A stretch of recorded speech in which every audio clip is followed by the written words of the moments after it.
Hi guys. Okay, we're in lesson 2 of the 4 selves.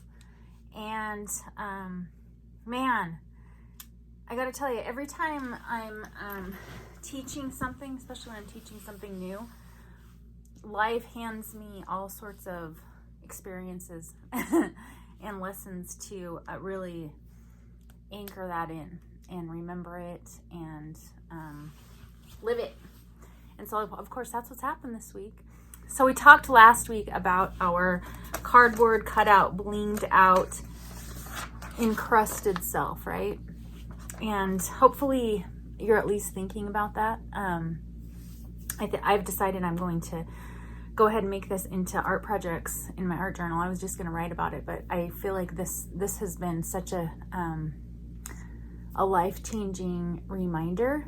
And also, even though I've taught this lesson in lots of iterations, I'm in such a different place than I've ever been. And I know you are too, because the world is, and we all are, and we're all, our whole human family, you know, everybody's just kind of different because the world is different, and everything's just different. And I don't even think, I think we've been so, because if you're watching this video later, it's April of 2021. We're still kind of hopefully wrapping up, it feels like it, wrapping up the pandemic, the COVID-19 pandemic.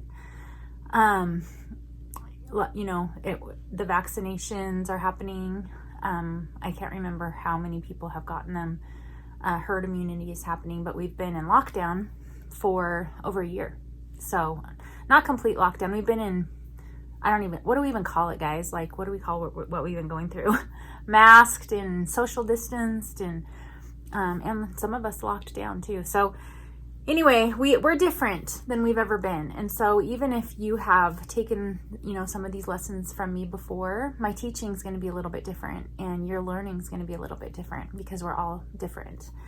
Okay, so this lesson though, of course, stuff came up from way back, of course, because that's where these false selves come from. They come from things that have happened to us that cause us to believe things that aren't true. Usually it's trauma, or abuse, you know, which is trauma. And then we start believing things about ourselves that just aren't true. And that's what this whole false broken self is. The whole definition of it is just, it's the lies that we believe. It's who we believe we are. Even if it's just a little sliver of ourselves that believe that it's true, that these things are true about us, it affects us. And it could have been, I hope someday we can see like all the little slices of ourselves that exist. So we know that, you know, this little slice of myself was from when I was 12, and this is from when I was 8, and this is from when I was 4, you know, whatever it is. And each one of those little slices has different percentages of these 4 selves. And depending on, you know, when things happen in your life and how long it's been going on, and what has happened to reinforce those lies, that's what the severity, that's the severity of it depends on those things. And then things can trigger us to go back to different slices of ourselves, right? So sometimes we're doing really great, and we're like totally on, and we're, you know, moving forward into the future and believing the truth about ourselves and knowing that there's, you know, massive possibilities for everything. And then something can happen that will trigger us and take us right back to a place where the slice of ourself might be mostly this, right? Or it might be mostly the blinged out or the spiked up cardboard cutout. Our goal, really, guys, what this soul work is all about, is that we can go to each one of the slices of ourselves and heal it to a place where we're living as our human self, as a, you know, seasons, learning, growing, becoming, births and deaths, with our remembrance that we're actually a soul, and with our soul as our guide. That's the goal. And to just be able to find the safety, find enough safety within ourselves that we can drop the other 2 false selves, you know, the false broken self and the cardboard cutout self. That's freedom. That's flying, right? That's that's what I want for you. That's what I want for me. That's what I'm working so hard at. So let's talk about this. This is a tough one. I have been procrastinating even talking about this.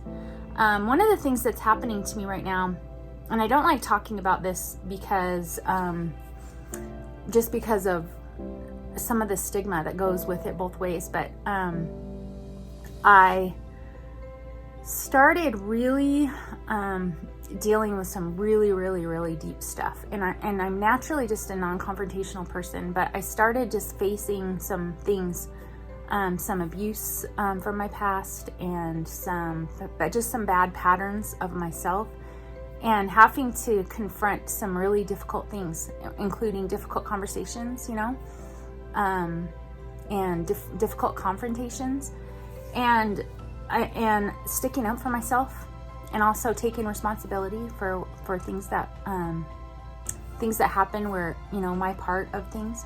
I'm just really trying to clean up my side of the street, and also honor the little slices of me that are like, how come you never stood up for yourself? Going back and repairing it as much as I can to be able to speak my truth. So when I started to really do that, and it's been, I've been on a journey to do that hardcore for like 6 months, like really hard things, hard conversations, hard sacrifices, letting things go, bringing things in, putting things out on the table, taking care of things. One of the things that has happened because of that is I have just started dropping a lot of weight. I've lost like 35 pounds, almost 40 pounds in the last 6 months. And I've wanted to for a long time, because I started putting on weight, especially after my dad died. And sometime I'll tell you about just all the dominoes that started to fall when my dad died, because he was such a safe person for me. I think I've been looking in the wrong place, so I apologize. I've been looking over there. Anyway, so all this weight's coming off, okay? This physical weight. And one of the things that I've read about before, and I'm actually experiencing this, is that when you put weight on, especially if you have the assumption that this weight is going to bring you safety, that a lot of the memories and toxins and things are stored in the fat cells, right? So that when you release the weight, you have to release all those feelings of not being safe, of almost kind of reliving the trauma. And so it's really interesting, because the weight that I'm at now, I'd like to lose another 20 or 30 pounds. Who knows if I will. I'm not really that concerned about it. I don't even really weigh myself very much. I'm just, my clothes just keep getting looser and looser. But last time I was at this size, that's the stuff that's coming up now. And a lot of it's related to this. And so it's just crazy. It's crazy how intelligent and magical and miraculous our bodies are, and how real all of this is. And so like I said, when I decided to teach this lesson to you guys, I didn't know. Our soul knows stuff. Our soul knows what's coming, I don't think my human self knew that when I was going to teach this, that this was all going to come up for me, but it has. And so there's stuff that's too personal to talk about. I know it's true for you too.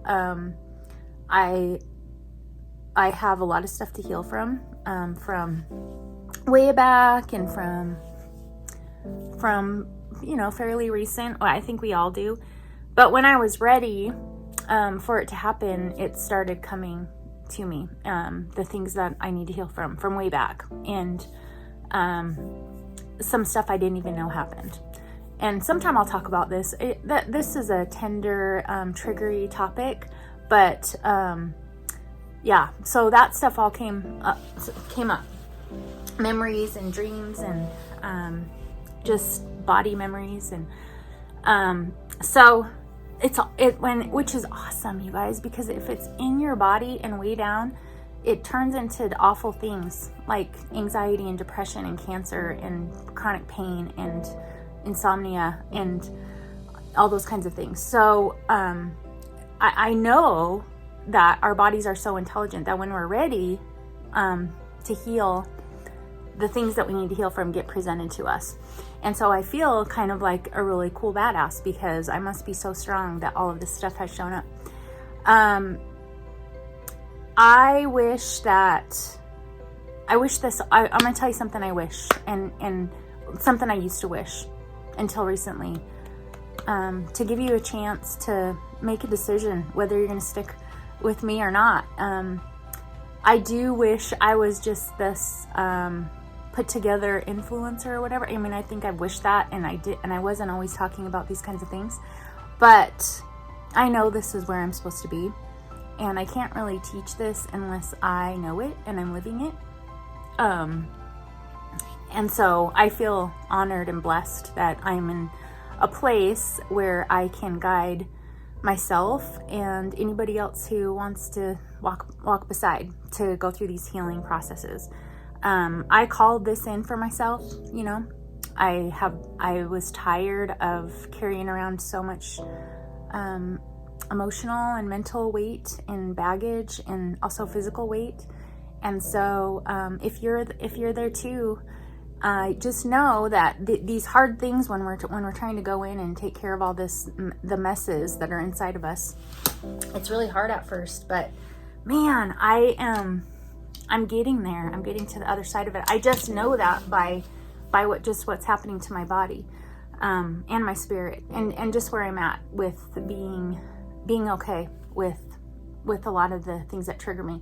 Okay, so I'm going to talk about my triggers. I'm going to stop beating around the bush. This is a tough lesson. So the things I'm going to talk about are going to be tender and tough, because this is, you know, this one we can really pretend like this is how we want to be. This is terrifying, because you have to take that off and show this. Even though this is a lie and we still have to get rid of this, just like we had to get rid of the first one, this is tough. It is tough to confront this big time. Okay, so let's just read the prompts.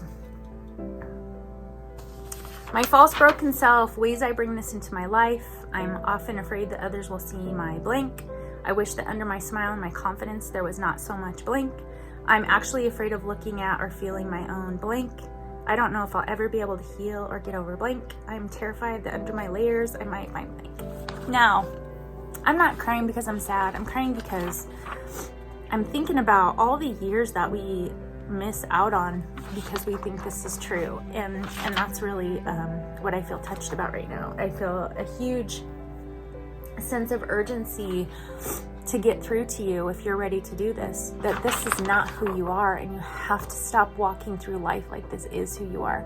It's not even a slice of who you are. I don't know what made us start doing this, but this is the root of all of feelings of being trapped and not enough, and which lead to making really bad decisions and choosing bad people and staying in situations that are beneath you, staying trapped, even seeking out relationships and situations to validate this because you think this is true. It's just what our brain does. It likes to be right. And so when you're on that trajectory, your brain will just start seeking out, okay, so if you're broken, then let's go find some broken situations and some broken people. So like, okay, if that's what we're agreeing to, that's what we'll do. So that's why we got to stop doing it, because when we start to live in the truth of our human self and our soul self, then we start attracting beautiful things and things that will make us grow and learn and become and feel joy and feel gratitude and feel light and love, along with the pain and the difficulty and the sorrow and the grief. All of it matters. And I think even when we think that we're doing something wrong, when we feel uncomfortable or we feel sad or depressed or anxious, we think that everything must be wrong. It's really just a kind of an alarm going off saying you need to address something.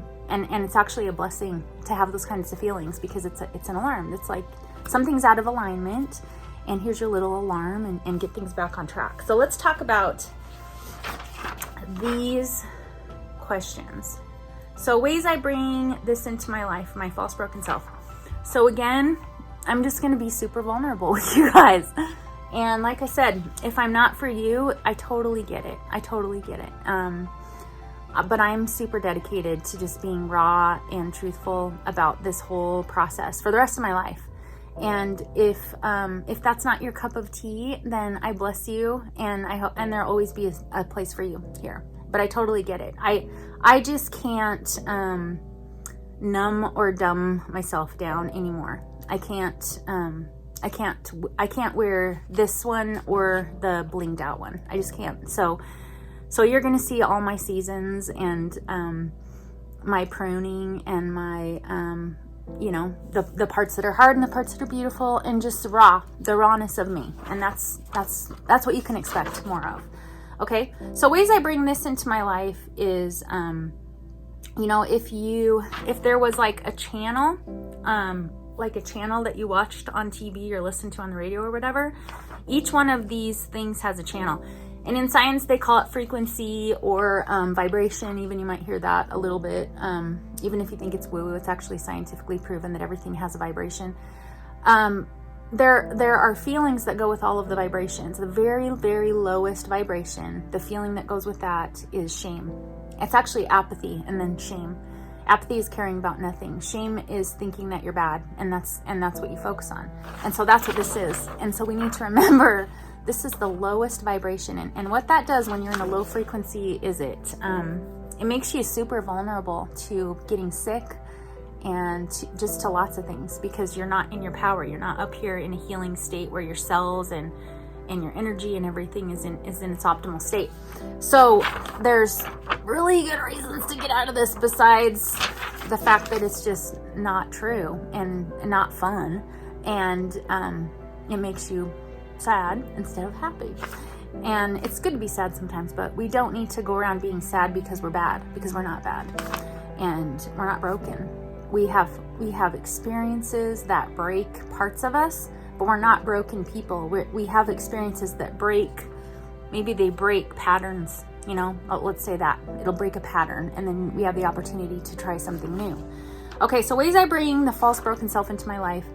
The reason I went on that tangent is because sometimes when I am behaving as if I'm this, more of this comes into my life. And so I bring it into my life by behaving as if it's true. So then suddenly people come in that will validate that this is true, and situations will come in and memories and triggers. And that's the way I bring it into my life, is simply by believing that it's true and walking through life as if it's true. And so what's awesome about that is even if there have been things in my life that broke parts of me, broke a pattern, broke something away, broke something in half inside of me, abuse or all sorts of things can do that. Even though those things happen, we can't see that as our identity, or else we'll walk around like this, and this will be our life, really. Like we're actually choosing a lie and making it look as though it's true. Like it might as well be true, and it's not, and it never will be. Okay, so that's the way I bring it into my life, is when I don't stop and tell myself this is not true, it's never been true, knock it off, stop behaving as if this was true, stop tolerating being treated as if it's true, stop being okay with settling for situations that validate that this is true. Like none of that is good. Just let all of it go. Okay, I am often afraid that others will see when I'm in this state, I am afraid, and you can see, ever since I came back from my hiatus, my sabbatical, I've noticed about myself, like I just am kind of stripped away. Like I don't want to wear makeup anymore. I don't really wear a lot of jewelry anymore. I don't really dress up in the clothes that I used to wear anymore, unless I feel like it. If I feel like it, I totally do. But I don't do it every day. And I'm much happier just being a stripped down version of me. And that's just for me. That's how I feel most comfortable. And so I'm often afraid others will see my blank. I think that's one of the ways that I dropped my cardboard cutout and even this false broken self, is like, I'm going to strip everything away so that when I am in a situation or in a relationship or whatever, it's kind of like, take it or leave it. This is it. I don't have to pretend to be anything. And if you don't like what you see or what you feel from me, that's totally good, because there are almost 4 billion women on the planet, and I know you're going to find one that you actually like. And so I wish you well. And like I said, there'll always be a place for you, but I'm not going to talk anybody into sticking around. I love everybody, and I love what we're doing here, but I can't pretend to be something that I'm not. Okay, I wish that under my smile and my confidence, there was not so much. I'm at the point now, if I would have answered this a couple years ago, I would say I wish there wasn't so much fear and sorrow and sadness and even blame, kind of, like accusations, just feeling like a victim, I guess. I wish I would have said I wish there wasn't so much of that. But now I'm at a point where I'm like, whatever is there, and I'm not going to wish it away. I'm just going to say, hey, what's up? Let's talk and see what the message is, and see if we can, come to an agreement that this isn't a good match for me to be feeling this way, and those feelings can go. Okay, I'm actually afraid of looking at or feeling my own. When I'm in this state, I am afraid of looking at my own memories, memories that hurt, and looking at my own weaknesses. It's really hard for me because of some of my early conditioning and just my personality, like where it went. It's hard for me to I don't know how to put it into words. What's hard is that I naturally think that things are my fault, and that I'm the one that ruined something if it got ruined. And that's just from early conditioning. And so it's hard for me to walk into a situation and feel like I did a good job or like I'm safe. And so what was the question? I'm actually afraid of or looking at or feeling my own. I think sometimes I don't do things because I'm afraid of looking at how I could mess it up. And that's all just rooted in lies too. So I'm trying to heal that too, because of course you're going to suck at anything you do until you don't suck at it. Like and so I'm always going to mess up and not do things perfectly. But it's a lie to say that I shouldn't do anything because I always ruin everything. That's just a lie. That's just so dumb. And we all have those dumb lies. So I have been afraid of looking at my own weaknesses because they're sometimes, even if they're this little, they look like they're, the Teton Mountains. They're just humongous. But that's just another lie that I'm trying to work through. I don't know if I'll ever be able to heal or get over. That's a pretty personal one, and I'm just going to keep it to myself. Something that is helping me a lot right now is not focusing on what other people do, but only focusing on what I do. And so I think I've told you guys this before, but this has been a life-changing shift for me to say, instead of another one of my triggers is rejection and abandonment. That's just something that's just deep in my cells that I'm trying to heal. So I don't know if I'll ever be able to heal or get over. Something I've realized is we have to stop rejecting ourselves, and we have to stop abandoning ourselves, and also the things that I do have control over. So there was a time a few years ago when I was just barely starting to heal from some stuff, like I said, that was coming up and freaking me out. Like I've already gone through a lot of things, and now this is coming up, and when I'm almost 50. But I would go for walks really early in the morning, and I would. At first, I was walking around, and it was in the neighborhood that we had lived in for forever, almost 30 years.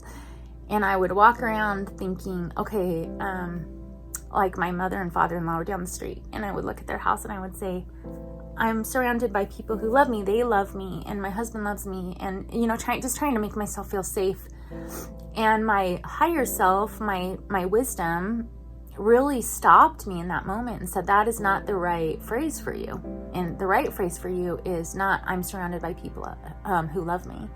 My right phrase for me, my power phrase that can always be true and no one can ever take it away from me, is I'm surrounded by people I love.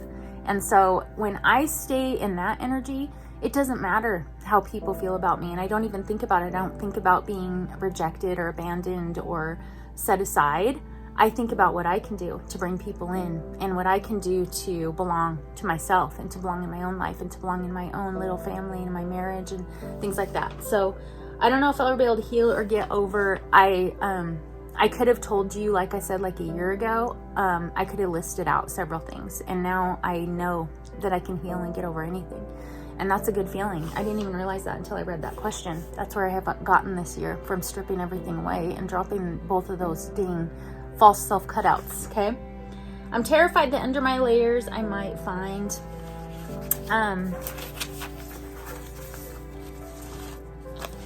I know some of you guys have been through some abuse too that made you feel like you're bad inside, that you're rotten inside, actually, that the core of you is rotten.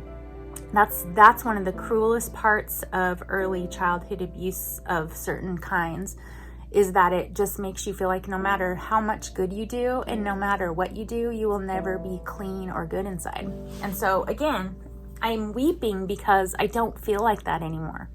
And that's a miracle to me. So when I read, I am terrified that under my layers I might find, I don't have that terror anymore. In fact, I know that under all my layers, all that I am is just light, and so are you. I mean, science has proved that. And what that means to me is we're just luminous beings, and we're so much more. There's so much to us that nobody has really begun to understand, but I think we can know just in our hearts that it's good and it's pure and it's true no matter what. So, like I said, as I've gone through these 4 selves in this whole last year and doing creative soul searching with you guys, the next series I'm going to do is going to be about bouncing back from severe burnout or severe breakdown, which is what has happened to me the last couple of years. While I was ashamed about that for a while, that I kind of broke down and burned out, it was actually, what I'm realizing now is it was a really sacred, blessed time where my truth teller, my creator, could say, okay, Melody, it's time for you to heal your deepest wound. And that's going to take some time and some care and some isolation. And so that's really what I've been doing the last couple of years, is just, and I still am, but I'm doing so good. And it's a miracle. And this lesson, this false broken self, I know that when I get through this lesson, which I am right now, and you are too, I get to move on to the good stuff, the true stuff, the pure stuff, the light stuff, the stuff that's not so heavy, the stuff that doesn't require any pretending. It doesn't require any proving. It doesn't require any overdoing, overachieving, overperforming. It just requires you to be you, and to have experiences and find joy and feel grateful and be okay in the sorrow and in the sadness, because sorrow and sadness are the flip side of love and joy and awe. It's just, everything has a flip side. We just don't want to ever go into a shame place where we're bad. You know, we have feelings that don't feel good, but that doesn't mean we're not good. It's a balance. It's a balance of things. So I want you to work through this. I know some of these are really abstract. I'm going to make some bigger faces so that we can put these in our art journals and kind of cut and paste through it. But just thinking through these concepts will change your life. And deciding, at some point, you're going to have to decide, do I want to carry this stuff around anymore, or do I want to let it go? And it might seem like that's an easy decision. It's not, because you've been carrying around this your whole life, and it's almost like it tears your identity down. And some days it makes you feel kind of crazy. It takes a tremendous amount of courage to just show up in the world stripped down exactly as you are, expecting nothing from anybody, and being okay with that some people resonate with you and some people don't. But man, that's also the definition of freedom. I mean, imagine that everybody in your life liked you, and didn't want you to change and were totally fine with just how you are.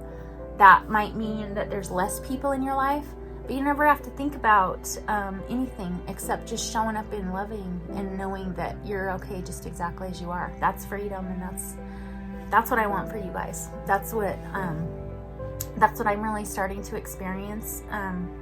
You know, I'm still working through the shame of like, why did it take me 50 years? You know, especially because I've been teaching soul work for, you know, full time for 12 years, like hardcore. But I have to remember that everything is in layers, like we're onions, just like Shrek said. And even I started on the outside of the onion, and I'm getting down closer and closer and closer to the center. And that's a beautiful thing. And so I know that this is really hard work and it's not that fun. But it's kind of like drilling a well.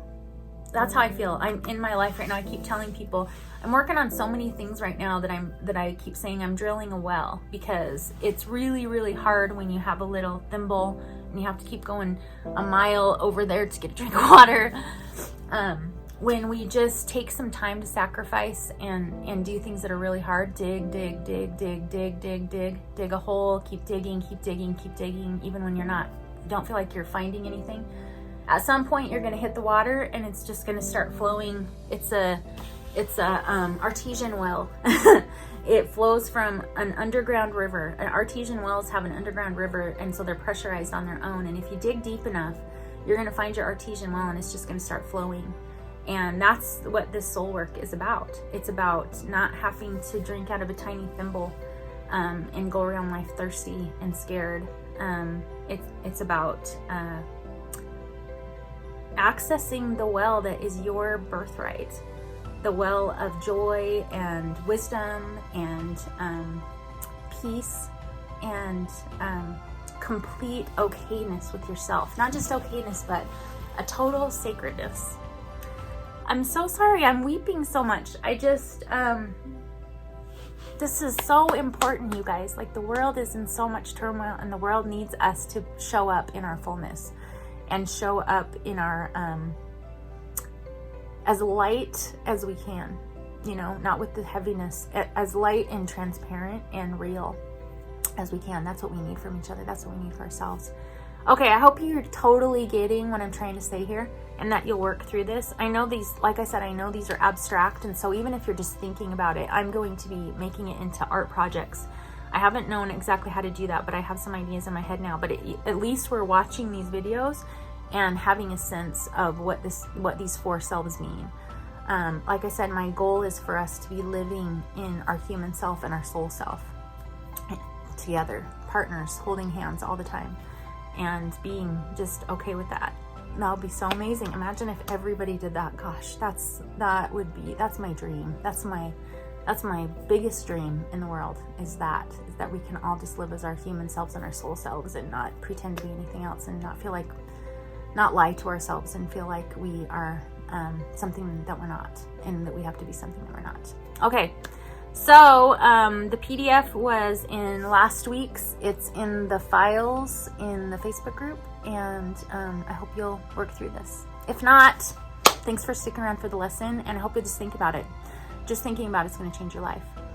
All right, please at least just start considering what it might be like to drop those two cutouts, those two heavy false selves.